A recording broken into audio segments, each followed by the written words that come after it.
I wanna be a billionaire. I ain't getting no sleep till I see $1 million every week. I wanna be a billionaire. I ain't getting no sleep till I see $1 billion every week. I wanna be a billionaire. Billionaire, I wanna be a billionaire. Billionaire, I wanna be a billionaire.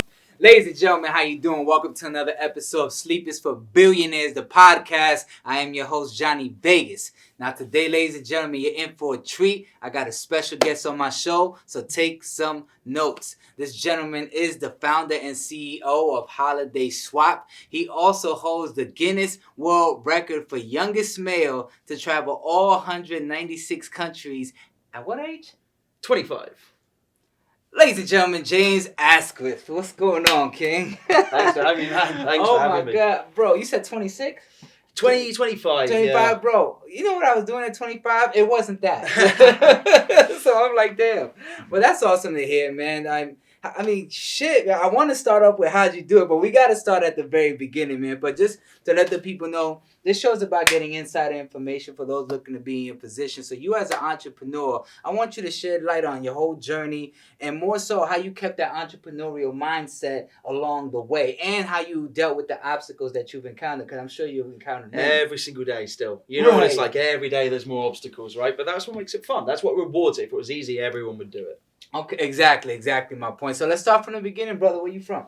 London, born just south of London. Mm-hmm. They demolished the hospital a day after I was born. Side note, maybe that explains a lot about me now and why I might be slightly weird. But so Right. yeah, no, born and raised in London. I spent 28 years there. Eventually, I just wanted to get out, but pretty humble family. Don't really come from money. You know, my parents gave me everything. They just gave me and my sister an education. Right. That's what they gave me. They worked damn hard for it. That's cool. And, you know, I was around a bunch of people at school that at 15, 16 years old, they're all looking at what first car they're going to get and they're putting their specs on this car and their parents are buying them cars. And I didn't have that. I remember my mum turned around to me and said, James, like, we can't get you a car. I can give you £200. So, like, you know, $250. Yeah. And I was like, you don't even have to do that. Like, you've done everything for me. My parents always did.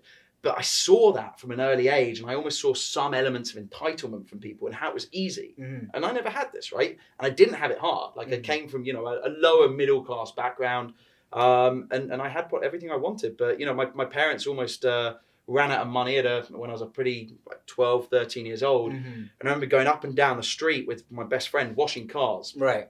Had this little glass bowl and I brought it to my mum and said, hey mum, this is going to help. There was maybe $150 in there. Right. She had a tear in her eye and she said, no, James, we'll set up a bank account for you. And it was in the days where you had the little stamp of the number in the book, right? So I saw this and a number next to my name and I thought, that's pretty cool. Yeah. So from then, I mean, at 15 years old, I had 3 jobs. I was working whatever I could. I worked as a barback. I worked in an events company. I worked at a cricket stadium.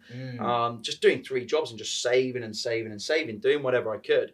By 17, I set up an events business just before I started college. Nice. And I just had this ambition I just wanted to buy a house. That was it for everything. I wanted a big house. That was my definition of success. Success, right. So, you know, we went on 1 holiday a year, didn't really do any traveling, and I just saw this money kind of being saved up in some ways. Financial crisis, banks collapse, and all of my money that I had in savings, I split between 3 banks in stocks at the lows to the decimal point, right? Within 2 weeks, I tripled my money. Awesome. Took it out, thought it was the top, put it into some mining stocks and some oil stocks. Again, doubled it. I thought I was an absolute rock star. Honestly, like, I was untouchable. Right. I ended up losing about 90% of that in the end, and that's a good life lesson along the way, Right, right? absolutely. Because I don't know how it turned out. Maybe I'd have just thought that was the inevitable be-all and end-all. Look how much money I have. Look how many cars I have and houses. But you know, I remember putting a bid on a house at 18 years old. Yeah. And I still had all my money in shares, and everything I turned touched to gold. I was like, I am untouchable. So this guy calls me up. I had no idea what I was doing with the housing market, and he calls me up after a week. And he says, "Hey James, are you going to close this off?" And I kept it all in shares still. I thought, but there's no way it's going to go down. Right. Like, I look and it's down 15% the entire portfolio, Ooh. and I'm thinking, no, it's fine because I'm untouchable. Next day, down another 10%, another 15, another 10, just like crap the bed. And that was a good life lesson. But look, I had a bit of that money left over, and my 2 best friends went out to Vietnam. I think I was 18 at the time now. And, I decided, hey, I'm going to go out there, do some traveling. I had no interest in it. I thought I'd just go out there, have some fun. if I met 18-year-old James now going around Thailand and Vietnam, I would not like 18-year-old James. But then a lot of us probably wouldn't, right? I'm this naive guy. I would hate my 18-year-old self. But I think most of us would, right? And, yeah. I learned, and it sounds cliche, but I started traveling and booked that. After that trip, I went on my first solo trip, and I started spending the money I had left on traveling. I had no intention to go to every country in the world. I just wanted to see it. I wanted to go to the Middle East and South America and see it. Like, it was culture shock for me. And it was a better education than I had. So, I remember my second year of college, I did an economics and maths degree because I wanted to go into investment banking and finance. Okay. From when I was trading shares to start with, and I thought, this is the job for me because I'm so good at it. Yeah, apparently. exactly. I certainly wasn't. But, so I did that, and I was going around the world and doing this traveling, working as I went along, self-funded it all. And I get a lot of people now that turn around to me and say, oh, do you know someone that will sponsor a trip? The Instagram generation of that. And I disagree with that massively. I'm like, you know what? Either pay for yourself, or just because you're taking a picture and editing it, it doesn't mean that that's value. It doesn't mean that that converts to something. I think we live in a pretty dangerous point at the moment. But at the same time, I think that genuinely people are understanding that that might not be a reality. You want something, go work for it, and don't expect it. So, I kept traveling. I loved what I was seeing. My second year of university, I remember I was in the big lecture hall in an economics lecture, and all of my group of buddies, they're saying, oh, let's go to this bar. And I was like, well, I had a great first year at university, but this sounds like it's going to be exactly the same. And I was like, that's cool, but I don't want to do this for 3 years. So I remember closing up my book, like 20 minutes into lecture one of the year. I just went to Heathrow Airport and I left. 9 months. Wow. Like, I left. I didn't go to a single class or lecture or... It's fine. Wow. I got the degree now. It's okay. But, I came back 7 weeks before exams, and I slept in the library. Now, I literally slept in the library. There was a beanbag. There was a shower in there. I lived in the library and caught up on the whole year in 7 weeks. I managed to pass it all. But, I loved the fact that I was in this mindset of, I don't have to just sit here. I can do it all. I can make money. I can see the world. And I can still do what I need to do, which is ticking off a box and getting this degree. Now, I don't necessarily think a degree is right for everyone. I didn't learn, the smartest I think I ever was when I was 18. Right. I was working hard at the end of school and then went to college, but, it's maths and economics. It wasn't really applicable to the real world. It was more and more complex to show that you could do this because that's what they want in investment banking. Right. But it didn't actually teach me anything I use in real life today. The traveling did. The traveling taught me so much of skills, interpersonal skills, how to react with people, how to interact with people. So, I kept doing that, and I don't know the time where I thought, hey, I want to go to every country. But I'd probably been to maybe 120 countries, and I thought, how many are there? So, I started looking, and by the time I was 22, I started working in investment banking, and then I left out the more expensive countries. You had to go buy a visa and a letter of invitation, and going to some countries in Central Africa, for example, like Chad, is not cheap because it's not set up for tourism. Right. There's one hotel that offers you relative safety. Getting around there is super expensive because there's just no tourist network. So I started knocking a few of these off. I had a good boss who actually turned out to be the first investor in our company, in Holiday Swap. But he said to me, look, James, just make sure you do it. And in a industry where people don't have time off and they're working so hard. That was amazing because, I was able to earn a decent amount of money at that point and pay off credit card debt I got into to do all this traveling. And I guess it's a big lesson in terms of finding the right people around you, right? There was almost a choice of what kind of desk I worked on for trading, and I just got on very, very well with this guy. And I guess that's a life lesson that we all live by as well, right? Because even without that and without so many different things would have turned out, I guess, very differently for me at this point. But I wasn't the most professional worker in investment banking. I like to have a laugh, and it was one of the most frustrating industries. And that's for damn sure. You take 2 steps forward and literally 2 steps back. You can walk home on a Friday and think you're a rock star, and you can walk home the next Friday and just think, oh God, this is the worst thing. Yeah. And it's so kind of intertwined by the fact that it is purely the amount of money on a piece of paper. And it doesn't matter. You can work your absolute arse off for weeks and just have the wrong side of the trade and just be losing. And you think, you know what, maybe there's more to this than just kind of sitting here, because you're not building blocks, you're not progressing, right? And in a lot of businesses and industries that you can look at now, even if you're having tough times of it, you still feel like you might be progressing. And if you're going to put the hard work in, it's going to pay off. Whereas with this industry, you can put hard work in and it's not necessarily going to pay off. If you make a wrong decision, it's done. So look, you know, I got the world record, I got to every country, which was great, and I was still sitting in investment banking, which, you know, again, was good money, and it was difficult to walk away from and leave. Right. But at that point, I knew I kind of wanted to do something in travel. I just didn't know what it was. And I think a lot of people make the mistake of turning around and saying, oh, I want to be an entrepreneur. I want to start up just for the sake of it. And, you know, you hear and read so many things of people say you can be your own boss and you can do this, which is great. Yeah, so Very many people appealing, can. yeah. But if it's the right thing, you've got to have that passion. We were talking about this earlier. Yeah. You've got to be able to wake up and you know, I would put so many more hours into what I do now than I ever would when I was working for someone else or in banking, because it's something I'm passionate about. So, look, I wanted to do something travel. I didn't know what it was. I guess my unofficial job then and now is to inspire people to travel and say, look, you know, you can do it at a decent cost. You can work hard, and there's ways to get around the world. Flight tickets are 50% cheaper relatively than they were in 1982.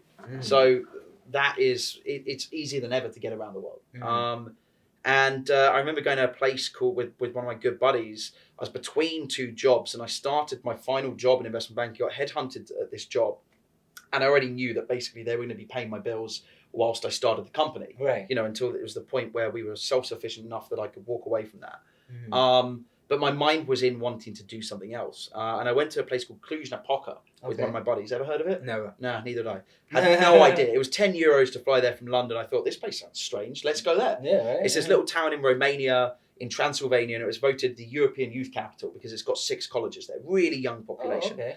And I could tell you a few stories that were, but anyway, well, I will save it off the camera, maybe. Yes. Is it off? No, it's not that bad. Okay, it's not too. Okay, so we met a group of girls out there, and they Ooh, were. I like it already. You know, they called themselves the MILFs of Cluj. Oh, yes. They were 23 years old. Like, that's how young this city is, as an illustration, basically. Wow. Everyone's super young there, and you know, there's this energy of everyone's young, outgoing, they want to do stuff. And so, you know, we sat there and speaking to a bunch of people in the town. It's beautiful in summer. And people keep saying, hey, I want to go to London. A lot of people say they want to go to London, right? Similar to want to go to LA or New York, like big cities. And I take this optimistic approach. I say, well, look, we flew there for €10. It's so cheap. You can go to London. The same thing kept coming up, which it wasn't the flights. It was the accommodation. You know, homestay platforms are almost the same cost as hotels now in the US. No one wants to really stay in a hostel anymore. I stayed in hostels when I backpacked around South America a lot because it was a good way to meet people. Right. But with technology now, you don't need to go and stay in a shared dormitory where someone's blow drying their hair at 4 a.m. that doesn't care. Exactly. So, yeah, you know, I thought, look, my place is empty in London while I'm here. I would come back to this cool place I've never heard of before. Like, they could have been staying at my place while I was here. And so I thought, why not create a true sharing economy platform that allows people to match up, swap their places, host in other people's places, and not exchange money. You know, it was called the Travel Tinder by Business Insider, because it is a case of you're matching up with what you're happy to match up with. Now, what's the difference between your company and Airbnb? Because it sounds a little similar. There's just no cost. So it's a case of you are using, so you know, say you're working your ass off on your rent out here in LA, and you want to go over to New York, and you're going to go and stay in an Airbnb there. Like, unless you put your place on Airbnb here, which, you know, if you rent, it's subletting and you can't do, then you're paying your rent here, and then you're paying over the top accommodation prices over wherever you're going or whenever you're on holiday. Whereas with Holiday Swap, it's $1 a night. That's a platform fee, and it's basically, so it's as close to free as it could be. If you subscribe, which is $60 a year, then it's unlimited for the year. And it is essentially your place, your room, your house, your villa, your condo, whatever you have, is your ticket to go travel the world, because that's what you're paying for where you're staying with, essentially. Now, you can swap with people directly. You know, that's it. We find a lot of people match up and make a community. So we find people want to have like a place they can stay in Paris and Berlin, Milan, Cape Town, Sydney. And then they might say, hey, end of 2020, here's a good flight deal. I want to go and stay with someone. And then they look at who they're matched with. And when you match with someone, you can start chatting to them. Like you can match with someone in Tokyo, and it translates into their language and Japanese to English. So, you know, we put a lot of time and money into creating a platform that really works to make a community. And so, yeah, your profile is your place, and that's your ticket to go travel and essentially not spend money like on Airbnb. So that's the kind of core of what we do. We're growing pretty quickly now. We're in 185 countries. So, you know, again, and I'm sure you think the same, I never feel like I can take a congratulations for it because I feel like there's so much more to do. I'm sure there is. Man. You know, if you look at for what we do on a truly global scale, because we are taking out the biggest cost of travel, which is accommodation, it means that we cater and appeal to everyone. If you have a 4-bed villa in Miami and you want to go match and swap with a 5-bed villa with a pool in the Bahamas, cool, you probably do. You know, if you've got a 1-bed in LA and want to go stay in a cool 1-bed in the Bay in San Fran, cool. Like, and so if you look at Indonesia and the Philippines as just an example, that's 2 countries, 500 million people in 2 countries, low cost airlines out there, super cheap to get around, but you know, we are in their catchment because of what we offer as a more frugal platform to be able to genuinely be a marketplace for someone's home. So, you know, it's not like a traditional company or consumer company that's actually saying to someone, hey, open up your wallet, get your credit card out. We're offering you this product for X amount. Right. We're saying you've already got the product. Like, we're the marketplace, like, use it to go and save money.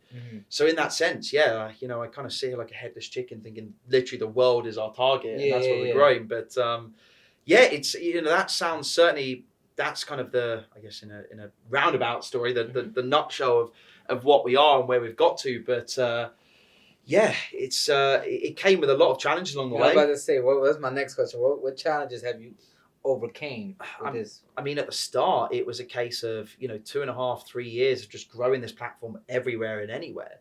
And it's a case of we had to have a lot of patience from users because, you know, when you go on there and you have 2 houses, 3 houses, even 100,000 houses, like it's not really enough. If you are hypothetically searching for the world and you think, hey, tomorrow I want to look at Bali or Thailand or whatever it is, you know, we had to be everywhere. So at the very start, you know, the amount of doors that closed on us, I wanted to be in a position where I didn't have to rely on that and have to open on people, you know, rely on people opening doors for us, which is why, sure, the company's 3 years old, but realistically, before it was even an idea, the company started 8-9 years ago because, you know, when I was working my ass off in banking, like that money was going towards being able to start this company.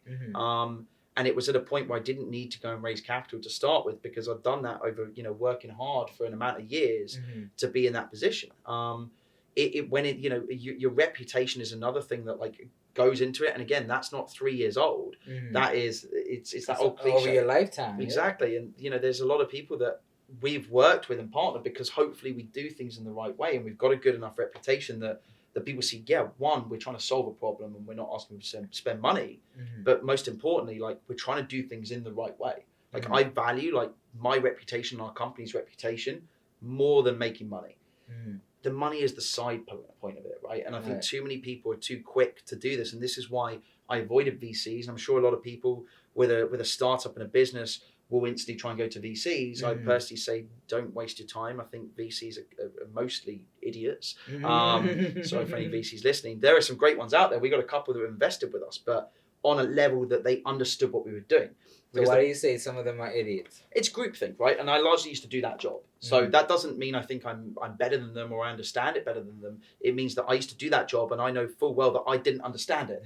And the people working with me didn't understand it either. Right. So at VCs, what you have is you have an issue right now where a lot of them are losing money. A lot of them on an individual level. If you stop for a second and you think from the outside, most people are looking at it like, oh, VC, they're going to invest. They've got the stacks of cash. This is what's going to support and grow our business. But if you stop for a second and you think the guy making that decision in a VC has a job there and they have such small margins of losses before they are themselves fired because they're not playing around largely with their own money. That's investors' money that they turn around and they're also raising capital and saying to people, oh, we can give you 8-9% returns. So that's also a job from them. And so these guys are protecting themselves in this bubble of they think that metrics translate to success. And I don't agree with it largely. So you're always going to hear straight away, and I heard this at a speech the other day, what's your revenue? What's your revenue? What's your predictions? What's your financial forecasts? Right. And I say to people when they ask me for my financial forecast, coming from doing an economics and maths degree and coming from banking, they're like, where'd you get your forecast from? And I say straight up, I made them up. Like they're entirely made up because that is exactly what forecast is, especially for a young company. I'm like, if you think that a forecast is, you know, I could say any damn number I want And I can either overly impress and then I'm going to disappoint because I'm not going to make that number, or I'm going to say something that I think is realistic and obtainable and you're not going to think it's good enough. So what the hell is the point, right? Exactly. And, might as well shoot for the stars. Fuck it. But revenue doesn't translate to success. And you see that with so many companies because, you know, a guy with a hot dog stand in Manhattan is going to make more revenue on day one than a multi-billion-dollar company potentially. Doesn't mean that that business is scalable and it doesn't mean it's defensible. So the problem you have with VCs and private equity sometimes is they're removing the value of brand founder vision. And that's the stuff that when you find people that will back you, and largely the biggest backer of that is going to be yourself. When you find that and you're not going to give up when times get hard, that is what is absolutely imperative to it. Because yeah, sure, there's probably been a couple of times where I threw my laptop down. I thought, screw this. All the time. I kid you not. It lasted maybe 10 seconds. I looked at myself in the mirror and I thought, James, what are you doing? Get on with it. Like, you know, stop being such a baby. But it's a case of if you've got that, and because no one else, very few people are going to back that and back you and your vision and what you're going to get to. So you need to understand that that's your biggest value. Yeah, sure. Everyone and most companies need that capital and that cash to be able to start. If you've got to raise that yourself to start with until you can turn around and say, well, look, this is the brand, this is the vision we're doing, but this is also some kind of proof of concept that I have. This is how we're growing. Then you're going to have people wanting to back it. You know, we have now a lot of the people that close doors on us are knocking on those doors again. Wouldn't say I kind of like that hindsight and hate to say I told you so, but it's a case of, you know, choose who you get into bed with, like in terms of partners, investors, and if you have that team that's going to support you as well, that's another big problem, right? I've got a great team that work with us, but that's come through trial and error, you know, and that's something that's never perfected either. So it's difficult, right? You know, you got to be selective with who you work with and make sure you put the qualified people in the right position. And my rule number one, don't hire your friends. So you know what? I actually disagree with that. Oh, really? Okay. So yeah, I actually disagree with that. My CTO, I've known the guy 23 years. Okay. My personal assistant is my sister. Well, of course, now if they're qualified, then of course. But it always boils down to, are they qualified? So in a way, yes. So my CTO, for example, like there were a lot of elements of being a chief technical officer he didn't understand. He came from a tech background. He designed and like built websites.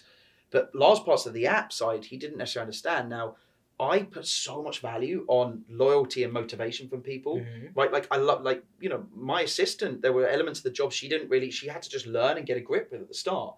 But what is amazing is the trust and the loyalty I have there. And I know that she's got my back. I know our CTO has my back. Like I know that those people, but I do agree there are some elements where you don't work with friends and family, but I do also think that there's some where it's, maybe get better friends and family.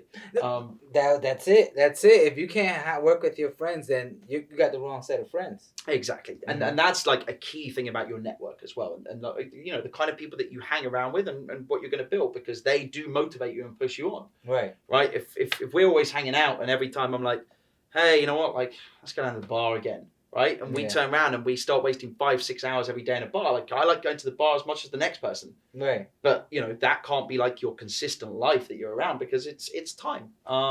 Same reason I don't watch Netflix or box sets and stuff. I don't have time for it.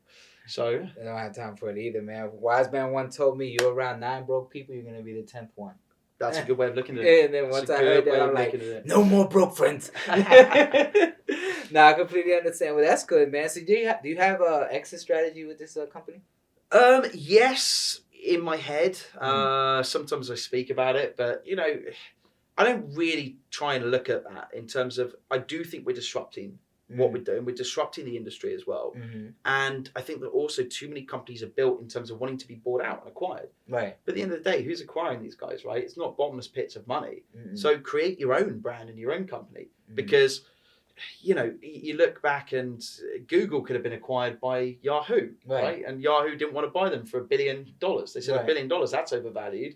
Google came back to them 2 years later in 2003 and said, you can buy us for $5 billion. And Yahoo were like, no, absolutely not. Way overvalued. You know, now obviously the rest is history. You got $1 trillion company, and then Yahoo got bought by Verizon Wireless. But the point is, it's a case of, you know, I don't tend to look in terms of who would buy us, who would exit. Sure, like, do we want to go public and IPO at some point? Yeah, but we're just doing what we're doing at the moment. We're just growing. We've got you know, our motivation and ambition is to make travel cheap. We know that everything else comes with just working hard, like really hard, and continuing to grow.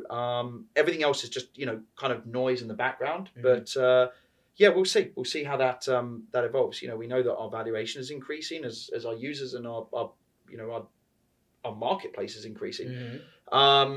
But at the end of the day, like, I've never really been too motivated by money because it is a means to be able to do what you want to do. You know, I travel around all the time. It's sometimes exhausting, like lots of back-to-back meetings. What's your favorite place to be? Hawaii is one of them. Hawaii's up there. I love Hawaii because it's that perfect mix of island life and city life. And everyone likes island life for a bit until you come from a city. Honolulu? Yeah, exactly. Like when you come from a city, you're in island time and you think this is great, but like I kind of miss the buzz. Whereas Honolulu is a decent sized city. It's like 2.5 million people. So you've got all these great restaurants and bars and stuff to do, but you go 10 minutes outside the city, you've got a beach to yourself, you can go and climb mountains to yourself. Or surf. So you got the best of both worlds, I think. So I'm going to be there in a week and just working remotely from out there, which is quite nice to kind of reset. But again, that's, you know, in terms of the exit strategy that you say, what am I going to do? Go and sit on a beach the rest of my life? If I really want, I can do that. Like, I've structured this in terms of, you know, I'm able to just kind of go and work remotely, hop around if I want to. And I love getting up in the morning. Like, there's nothing that I can think of that's worse than me waking up in the morning and canning a stack of cash and thinking, you know, let me, you know, take my Lambo out for a ride. I mean, that's great and all, but it doesn't do it for me. It's boring. And it's going to cost you money. You got to pay to drive. Your car's depreciating. You know what I'm saying? You got to eat. You know what I'm saying? So all that whole trip's going to make you spend money. But, okay. So now, with all this work that you do and all these places you've been, I mean, it sounds like you're going to go. Even the way you talk, you're just 1,000,000 miles an hour. When does it stop? When do you chill? When do you unwind? Because it sounds like you don't. I don't. I really don't. Maybe on a plane sometimes. That's not really unwinding. I mean, well, I like. I'm not really materialistic. A cocktail in business class is not unwinding. For me, it is. Like you go on like a 16-hour flight. I look at 8-9 hour flights now, and I think, what a pathetically short flight. But like, you know, when you go on, like, if you see some of these things like on Singapore Airlines with the closing door, double bed suites and stuff, like, for me, that's where I like spend air miles and stuff, or, you know, money if I find a cheap fare. But all of my friends tell me, like, James, you wear such shit clothes. Get some new clothes. Like, I'm not materialistic. You know, I haven't owned a watch for several years. So that's the one thing that kind of I look forward to. I get excited. But airports in general, you get me to an airport now. If you told me right after this I'm heading to the airport, which I am tomorrow, but, you know, I get excited. I love it. You're in a room full of people that are going all around the world to all different places. Everyone's got a story why they're going somewhere. I find it so exhilarating and exciting as a place because everyone's doing something different that day. That same room of people are going to end up at different places. So yeah, I like being on a plane. That's actually usually when I get a decent sleep and I have to run around to meetings. I'm 37,000 feet away from everyone's bullshit. No, that makes sense. That makes sense. So in your line of work, so that would be the only time to rest. But you know, if you're constantly traveling, it's just about like small recharges here and there, like staying for 4 or 5 days, maybe like not having a schedule of meetings and just doing it, working remotely because it's a passion. So, but there really isn't too much of a turn down time. Even Christmas Day this year just gone, and I don't see my family as much as I'd like to, but I fly them around and meet me in various places now, which is nice to do. But even my family was saying, you know, you've just like cracked out 8 hours of work on Christmas Day. You're going to come join us. So it feels like, you know, like someone might be playing a video game or like going and watching Netflix. For me, that's kind of how it is. I feel like there's building blocks that we're always putting in place. Yeah, you know, there's 5 years working in London in an office in investment banking, getting up every day at 5:30 a.m., right, which are the foundations to this. But 5 years that went by so quickly because it was the same thing over and over. Like, it was too much of a routine. And routine can be good in some ways, but also routine can be a killer for what you're trying to do. Absolutely. Like, you know, sometimes like those road bumps along the way, like, can be a blessing because it makes you get too much into even a positive routine. It does make you see it and appreciate it. It'd be boring if it was too easy. I'm telling you, bro. I mean, I'd like some things to be a bit easier, but you know, as long as it's contributing to the ultimate goal, that's all that matters. Absolutely. Man. But like I was saying, man, you know, you got to take that time to relax and chill, man, because you'll find yourself burnt out. Even if you're so passionate at what you're doing, you're gonna feel that crash at one point. You know what I'm saying? Someone once said that to me 10 years ago. So we're 10 years on. I'm doing all right. Yeah. Well, hey, man, you're still young. So. We'll see. Yeah. That's cool. So how does that take a toll on your like your love life for all this traveling? Like, do you even have a significant other at this time? Yeah, it's decent because I'm able to kind of be super remote around the world. Like I was just casually looking today at a flight over to back to the Middle East in a couple of weeks because my schedule's changed around again, and that is about as far away as you can fly from here anywhere in the world. And it just kind of seems easy for me. I'm like, oh yeah, I can make that happen. Right. So in terms of that, yeah, I'm able to. It's great that most places I go, I can link up with friends. Like I have, people I know around the world. Like I have, a partner that I see a lot. So it works and it's exciting. It's exciting because I'm somewhere for a few days and then I leave. Right. And I go and do something else. I see them somewhere else. So it just works for me. It really does it fuels me to be able to do that. So it sounds like you kind of... Gym is the problem. Going to the gym is the problem. Because I get into routines where, back in November, I felt in good shape. I was out in Indonesia and, I barely had a drink for a month as well. Just going to the gym, being in a routine, and that worked. So that for me was like a big reset. That resets me for 6 months. Yeah. And then constantly being on the road. But, now I haven't been to the gym for probably a month and a half and I'm feeling it. I'm walking down the street and I feel like I'm out of breath. Yeah, you don't feel that pump no more. Yeah, exactly. So that's honestly the biggest problem is the eating and the gym. Yeah. Because you just eat on these trips, but you're not really burning anything. But it's also just sometimes eating absolute crap, right? It's not what you want to eat.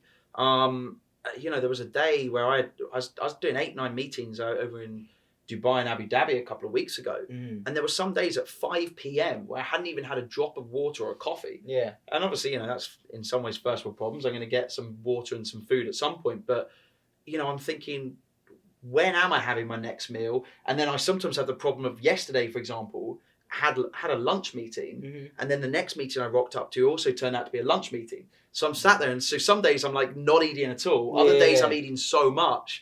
So that's definitely the biggest issue is getting that kind of routine. But gotcha. Well, I mean, it'd be like that sometimes. You'll see me running down the beach in Hawaii in a week. I'll be the guy that's out of breath leaning against a palm tree after 20 meters. Yeah, after 20 meters in Hawaii. Oh yeah, I don't feel sorry for you. No, that's cool, man. So tell me, what type of marketing strategies did you utilize to kind of get this following that you've obtained? Like on social media, I see you at 1 million followers. Congratulations. Some people are bending over backwards, paying all this money to try to get in. They're not hitting the lick. So explain how you did it. Well, it's super difficult now. I get asked this by so many people each day.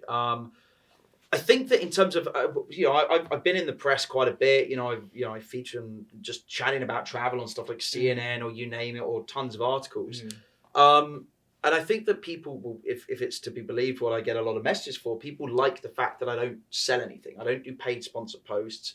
I did one with an airline. That was the last time I did a paid sponsor post. It was about 3 years ago. And I was on this flight, and the crew for me, it doesn't matter if the seat's okay or average or it does. Yeah. But everything can be solved if the crew is good, and most of the time crew are great for me. I speak to crew so much because I basically bless you. Thank you. I basically live on planes, so I love speaking to the crew, and I find it exciting. Like, hey, where are you going next?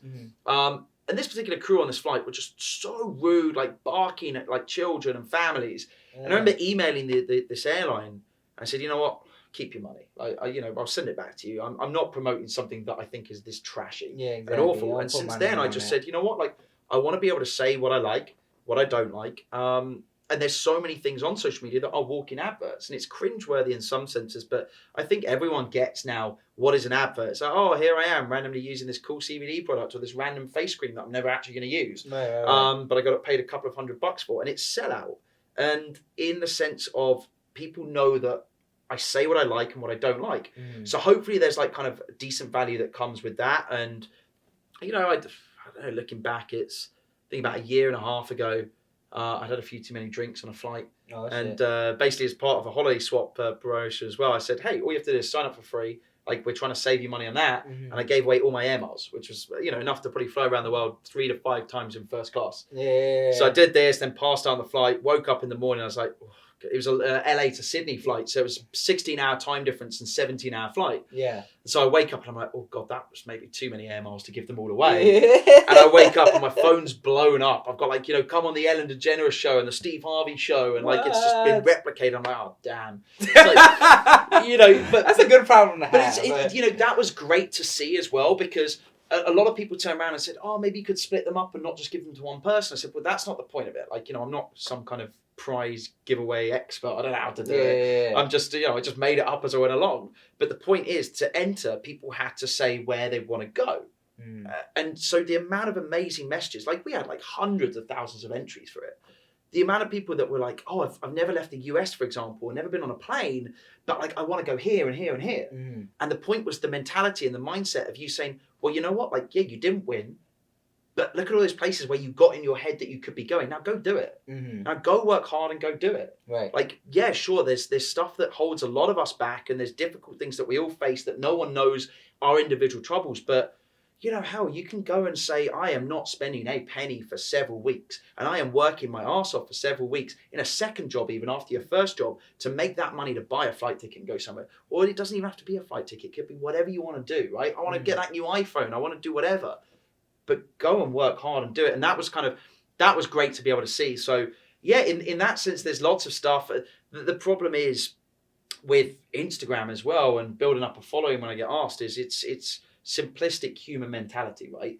Anything in this world that looks easy gets overcrowded to the point where the bubble bursts. This goes back to tulip mania in Holland, right? When people thought a tulip was worth thousands of dollars. Right. It's just like 200 years ago. Right. People were leaving their jobs to go and pick tulips because there was a rumor that got out of how valuable they were. And then you go back like 5-6 years ago and you have Bitcoin, where, people are getting encouraged, like, again, this is a different topic. As someone that likes to look at value and stuff from being a trader, do I think that crypto had a value? Yeah, sure. But like when you're getting the retail market encouraged with your everyday Joe who drives a taxi, and you get these little stories that you see published saying, oh, Joe got paid in a Bitcoin 10 years ago and now he's a trillionaire, and it's playing on like a lottery. People thinking, oh, I could get really lucky. And so the bubble starts to burst. You have fintech in some ways, which is the same, even like the cannabis industry to an extent. And Instagram's another one with influencers, because people see and they hear these stories of, someone goes and takes a nice picture and travels around the world. And you see these adverts of people that are getting you to pay for their courses, right? Don't believe any of that rubbish, because they're making money from it. And at the end of the day, not everyone can do it. It's unfortunately not a case of, yeah, you go and do something extraordinary, but not everyone can be extraordinary, because then it becomes the ordinary. And that's the same with being a social media influencer. Right. Everyone wants to gain followers, but everyone thinks they're doing it in the same way by, posting some really cool, pretty content, like, in an infinity pool in Bali. How many times have we seen that? How many times have you seen an overwater villa in the Maldives? Yeah. Like, everyone's seen it, right? Name me one of them. I can't. Exactly. Right? And also the people that are promoting them are not going to go and spend $15,000 a night on them. Like, you're showing off wanderlust, which is great. But when everyone's trying to do this, it basically becomes ordinary. So, it's about being unique and finding either your own niche or finding. So again, someone pointed out to me the other day, what is it called? A page called Influencers in the Wild, right? And again, people can't grow their Instagram followings, but this account's just rocketed up because people understand and relate to seeing so much of this perfection nonsense, and it's positive toxicity in some ways. Positive toxicity is not a good thing. If you're saying my life is perfect all the time, I have the best life, all that you see as a consumer of that quick disposable content is, I'm a failure, they're good. Right. And that's not how it should be. And I do really feel like now there's kind of a bit of a paradigm shift towards people wanting that element of reality. And they want to hear, what really went wrong? You don't want to sit here and say, oh, James, like you made money trading shares. Like, no, that last investment that I made, I still hold it today. It's down 99.2%. The Dow went down 900 points. Jesus Christ. But, so... Did you hear about that? Of course, yeah. It's coming. It's just the start. Unfortunately, man. It's a good thing though. Again, like this is in 2015 when I was trading a big trading book then, and I thought the market should have sold off then. central banks around the world didn't let it happen. They put band-aids all over it. You get the biggest bomb buying program in history from the ECB. The Fed comes in, supports markets. Yeah. And this is what I mean, right? About don't think that someone that makes a decision at a VC, for example, is the ultimate decision maker. You know, I'm sat next to some absolute morons who are managing €1 billion of money each, and people are sat around and data comes out, US like pay and non-farm pay data and labor data, unemployment. People are sat there being like, is good data bad data and bad data good data? Because the worse that the data was, the more unhealthy the economy, the more the markets rallied. Right. Because then they expected governments and central banks to come in and support markets. It's like, come on, is someone going to get some element of common sense here? Right. So, you know, it's not a bad thing because it's the same as anything. It's not just going to keep going up. Like a healthy correction sell-off is healthy. But anyway, that's again another No, that's another cool, topic. but it's cool to get to know that because you focus on your business, but you're also diversifying your attention with other investments like stocks. You know what I'm saying? So that's why I asked. I mean, what success have you seen from stocks? Like, what company do you like invest in? You don't have to share the whole portfolio. It wouldn't be considered insider. I don't own any stocks now. No? Not one single stock. Oh, okay. I'm done. I'm out. Yeah. I don't like it at this level. I don't like any of it at this level. No. So I think you've got a consumer debt crisis coming. And you know, look, you just look at the trend over the last 4 or 5 years. It's incredible. And you know, it's at the end of the day, I don't like sitting there and having someone else necessarily managing my money at a company when all companies I think are going to struggle over the next year to 2 years. Right. So you know, that's good advice right there. I come from trading bonds. Again, I don't really like commodities. You get all these people that turn around on Instagram and say, "Oh, I want to trade FX," and forex traders. Like, don't ever listen to that. That's the biggest load I've of been getting a lot of those inquiries. They are awful because because at the end of the day, like, imagine if you look at cable, right, which is GBP pounds to dollars, right? Pounds to dollars is £1 is $1.30, and that's ranged from about 115 to 138 over the last 2 years. Right. Now you imagine that you catch the bottom of that market and you hit the top perfectly. Imagine that you've done that. What are you making? 15%? Right. So, and that's not the way, right? Because a lot of these people are encouraging you to high frequency trade and go in and go out and go in and go out. But all that happens is you're paying bid offer. So the reason that they want you to do it is because you're essentially paying them. If I'm going to, if something's worth $1 and I buy it off you at 90 cents and I sell it to someone else for $1.10, like that's how these guys make money. That's how I made money as a trader, right? Not on that bigger scale because I traded bonds, which was a very different product. Yeah. But, you know, I think it's such nonsense in terms of people making money from FX, unless you are putting so much money into it and then a 5% gain becomes actually feasibly, like I can switch out of that and go into something else. But it's stay away from that. Commodities, another difficult one. Like, you know, what is the price of gold? Right. What is the value of gold? Doesn't make much sense to me. Exactly. Never has done. So yeah, I mean, probably if you want to put your money somewhere, put it in bonds. US Treasuries. Right, exactly. I mean, look, if the US Treasury is not being repaid, then we've all got much bigger problems. Exactly. If that defaults and, you know, US Treasuries, then we'll likely be fighting with sticks and stones rather than wondering how much money you got in Wells Fargo. Right. So. I hear you, man. I hear you. That's what's up, brother. Well, I mean, I'm glad you came on the show today. Thanks this is great. I mean, I learned a lot from you. Just the tenacity you have with your business and the passion that fuels you is just inspiring, man. You know what I'm saying? I definitely want to take Sleepers for Billionaires and apply those everything you have within yourself that you can't teach, that you can't buy, and I want to convey that to my audience so they can pursue their dreams and their goals, you know what I'm saying? Because it's possible, and like you said, we're in the year of the entrepreneur, everything's about, be your own boss and all this stuff, but it's about, you got to take the appropriate measures, you got to do it the right way, and the fact that you sacrifice how many years you sacrifice working a 9-to-5 to put yourself in a position to do what you're doing now that's what it's all about. And a lot of people don't think that far ahead. Yeah. They're just thinking to get this check next Friday. I mean, there is no substitute for hard work. I saw the other day some guy outside an airport, right? And people are going into the smoking area. And this guy is just stood there. I think he was homeless, but he's just stood there the whole time, walking up to anyone that comes out. He's like, lighter. Like, he's like putting a lighter. He's like, have you got a spare $1? Yeah. And it's, it's great. Like, people come off on a long flight. They don't have a lighter maybe on them. And and this guy's turn it in before you go to the security. This guy's like, I'm hustling for something. I'm doing something different. And he might sit there and make $5-10 a day, but he's doing something. And I think that's the same with anything, right? There is no substitute for hard work. And everyone's going to try and knock you down, right? We've all had it tons of times. And we're all going to have it again. Everyone's going to say you're going to fail, but use that as motivation. That sounds cliche, but yeah. Nah, it's the truth, man. I mean, because all the hate is the fuel to my fire, brother. It keeps me going, and I just love it. You know what I'm saying? Yeah, At one point, you know, even on social media, and I think that right there can, because I see a lot of the, you know, suicide rates go up due to cyberbullying and stuff like that. And if you feed into it, it will tear you down, you know. And it's like you just got to pretend it doesn't exist, because it really doesn't. You know, you're fighting with the internet, and the internet's undefeated. So now that you realize that you can't win, then don't even indulge in it. You know what I'm saying? Just stay focused on the goal, and gotta see you the rest of the way, man. So let the people know where they can follow you, where they can, you know, be a part of Holiday Swap as a consumer and stuff like that. Yeah, so James Asquith on Instagram, ASQUITH, and I post just having a bit of fun on there. I don't tend to sell anything. The only thing that I put up is about Holiday Swap and what we're doing there, but that's hopefully saving people money. So check them out as well. Check out Holiday Swap on the app stores, website, holidayswap.com.